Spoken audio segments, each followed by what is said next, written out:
자, 쉽고 빠른 재테크, 나만의 재테크, 나제입니다. 오늘 여러분들과 함께 알아볼 내용은 바로 모아타운입니다. 이 모아타운을 아시는 분도 있고 모르시는 분도 있을 것 같아서 좀 설명을 하고 들어갈게요. 소규모 재테크 개발을 이렇게 있죠. 뭉쳐서, 즉 모아서 타운을 만든다고 해서 모아타운입니다. 이 개별을 모아주택이라고 하는 거고, 이걸 모은 걸 타운형이라고 해서 모아타운이라고 하는 겁니다. 소규모 재개발 재건축과 같습니다. 노후도는 여기 표시해놨죠. 50% 이상이면 된다. 그러니까 되게 좋은 거예요. 50%는 웬만한 조금 이거 좀 동네가 줄인데 이러면 다 50% 넘는다고 생각하셔도 돼요. 다만 가장 전제 조건이 80% 이상 동의를 해야 됩니다. 요게 힘든 거예요. 80% 받는 데까지가 난항이 좀 걸립니다. 자, 모아주택 같은 경우는 이게 보시면 공동으로 이용할 수 있는 시설을 만들고 상가를 넣어서 이제 위로 쌓는 거죠. 그리고 지하 주차장도 넣고 해서 거주성을 쾌적하게, 사실상 거의 주상복합 형태로 만드는 겁니다. 그래서 인센티브를 줘가지고 어떤 사업성이죠. 그런 것들을 개선시키겠다는 내용이에요. 2종 같은 경우는 10층인데 13층까지 해제해주고, 상황에 따라서는 이제 제한도 완전히 폐지해주는, 그래서 확실하게 위로 올릴 수 있게 해주는 부분이에요. 보시면 용적률이 이렇게 나오죠. 용도 상향이 없는 경우 2종에서 그대로 짓겠다 그러면은 이런 식으로 가는 거고, 그냥 기부채납 똑같이 들어가는 겁니다. 그리고 임대가 좀 들어가는 거고, 3종으로 끌어올리게 되면은 요건 똑같은데 차이가 뭐냐면 기부채납을 많이 해야 된다. 대신에 용적률은 많이 준다라는 겁니다. 300 플러스 알파는 자, 오른쪽 상단에 광명 영상 보시면 나올 건데, 이제 뭐 친환경, 에코 이런 걸로 하면은 약 20% 더 열어줍니다. 즉 320%까지 더 올릴 수 있게 해주겠다라는 조항이 있기 때문에 여튼 손해보는 건 아닙니다. 나쁘지 않습니다. 그리고 절차도 간소화해주겠다. 근데 이거 10년이 절대 안 돼요. 10년 절대 안 되고, 보통 재개발 평균이 15년에서 18년입니다. 엄청 오래 걸리고, 재건축 같은 경우가 12년에서 15년 걸려요. 그러니까 엄청 오래 걸려요. 근데 얘네들은 5년에서 7년이다. 그럼 제가 볼 때는 거의 한 7년에서 8년 걸린다고 봐야 되겠죠. 길면 10년 더 걸릴 겁니다. 요게 이제 없어지니까 나름 괜찮은 거죠. 요 두 단계 넘어가니까. 근데 사실 이건 좀 의미가 없어요. 여기서 이거 넘어가는 게 되게 빠르거든요. 요게 큰 거라고 보시면 돼요. 자, 이거 유의하셔야 되는데, 이거 가끔 질문하시는 분이 있더라고. 여러 채 갖고 있거나 막 쪼개기 하면 되는 거 아니에요. 모아타운 지정되고 하면은 바로 구역 내 다수의 주택을 갖고 있더라도 권리가액이 다 합산됩니다. 입주권 한 개만 신청 가능해요. 절대로 보유수만큼 주택이 나오지 않습니다. 예를 들어서 내가 소규모 주택을 2개 갖고 있다. 그럼 입주권 2개 나오는 거 아니야? 아니에요. 아니면 건물 통으로 갖고 있어. 지금은 다가구예요. 근데 분할 쪼개기 돼서 분할 다세대가 돼버렸다. 그러면 나는 그 입주권 10개 나오는 거 아니야? 아닙니다. 절대 아닙니다. 입주권 한 개만 나옵니다. 권리가액 다 합산돼요. 유의하셔야 돼요. 그래서 모아타운 총 정리 들어갈게요.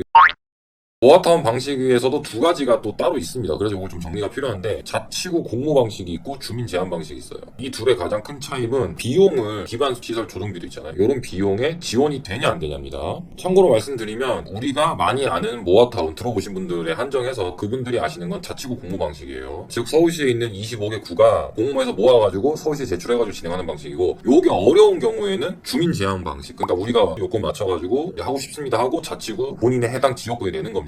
아무래도 자치구가 유리하죠. 비용을 지원해주고 이러니까. 이제 본격적인 차이가 뭐냐, 이런 방식을 진행합니다. 나머지는 대동소이해요. 이제 얘네들은 공모하고 공모 신청해서 검토해서 이제 발표해서 쭉 진행하는 거고, 얘네들 같은 경우는 이제 본인들이 의견 수렴한 걸 갖고 와서 사전에 자문을 받죠. 그리고 전문가들 또 자문해서 자문 결과 통보해서 이제 권리산정 들어간다. 이제 한마디로 여기가 다른 거죠. 이렇게 일단 무조건 자치구 공모가 유리하다. 그게 정 안 되는 애들은 이제 주민제한 가겠다. 근데 주민제한 가려면 가장 중요한 거 뭐예요? 입지가 좋아야 됩니다. 아예 상급지거나 아예 역세권이거나 아니면 강력한 호재가 있는 데들은 주민제한 방식이 유리한데, 그러니까 유리하다는 건 아니고 가능하다. 그게 아니면 사실 주민제한 방식은 쉽지 않습니다. 자치구 공모 쪽을 투자하거나 그쪽으로 가시는 게 맞다. 자, 주민제한 방식이 조금 특이하네라는 분들을 위해서 조금 더 상세하게 알아보면, 일단 동의율이 필요하다. 이게 중요합니다. 동의를 해야죠. 동의 안 하고 갈 수는 없으니까 동의를 해서 받아가는 건데, 조합 방식이 있고 토지 소유 방식이 있습니다. 보통 이런 재개발에 막 조합이 막 여기저기 난립하는 경우가 있어요. 그런 경우에는 조합 대 조합을 해가지고 이제 조합 방식으로 가는 거고, 조합을 통합을 시키는 거죠. 흡수하던가. 토지 방식은 모아타운, 모아주택이죠. 정확히 말하면 모아타운 내에 있는 모아주택들의 예정지, 거기 땅 주인이 있을 거 아니야. 땅 주인의 토지 면적 3분의 2 이상 동의를 받아오면 됩니다. 정확히 66.6% 이상, 그러니까 한마디로 67% 받아야 되는 거예요. 67%를 받으면 이제 된다라는 내용입니다. 자, 그 외에는 이렇게 진행된다라는 내용이고요. 좀 디테일하게 보자면 총 검토 범위는 30만 제곱미터입니다. 그 중에서 10만을 이제 개별 설정하는 거죠. 단 아까 말씀드렸죠. 모아주택, 그러니까 이제 아파트 한 동 두 동짜리 있을 거 아니에요. 그게 1500제곱미터 이상은 돼야 된다. 그러니까 너무 작으면 안 된다는 거. 그래, 아파트 한두 동은 나와야 되니까. 여기 설명이 돼 있죠. 검토 범위 30만 제곱미터 내외고, 그 중에서 10만 제곱미터를 설정한다.